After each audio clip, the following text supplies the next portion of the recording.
قال قال رسول الله صلى الله عليه وسلم الدنيا حلوة خزرة وإن الله مستخلفكم فيها فينظر كيف تعملون فاتقوا الدنيا واتقوا النساء فإن أول فتنة بني إسرائيل كانت في النساء. نبی کریم صلی اللہ علیہ وسلم نے فرمایا کہ دنیا سرسب اور میٹھی ہے. اللہ تعالیٰ تمہیں دیکھتا ہے کہ دنیا میں خلیفہ بنایا تاکہ تم دنیا میں کس طرح عمل کرتے ہو، زندگی گزارتے ہو. اور فاتقوا الدنیا، دنیا کی زندگی سے بچو اور عورتوں کے فتنے سے بچو، کیونکہ بنی اسرائیل کی تباہی کا سب سے پہلا جو ذریعہ تھا وہ عورتوں ہی کی ذریعے تھا.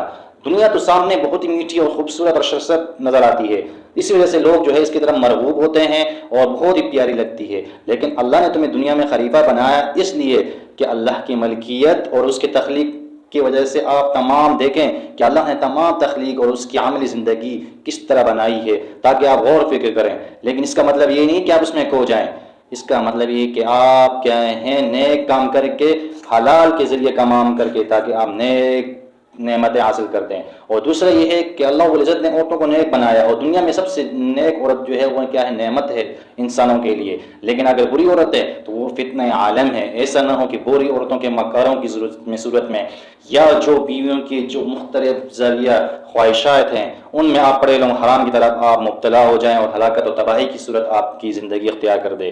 تو اس لیے کہ بنی اسرائیل کے تباہی کا جو دروازہ تھا اس کو کھولنے والے کی صورت جو پہلے فتنہ وہ بھی عورت تھی.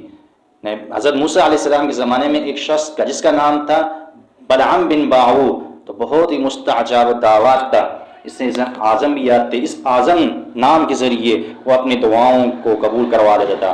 موسیٰ علیہ السلام جب جباروں سے لڑنے کے لیے پہاڑ کی طرف گئے، وہاں پر خیمہ ڈالا اور پڑاؤ ڈالا لوگوں سے، تو وہاں پر بلعام کی جو قوم تھی وہ بلعام کے پاس آئی کہ موسیٰ علیہ السلام نے اپنے قوم کو پہاڑ میں پڑاؤ ڈال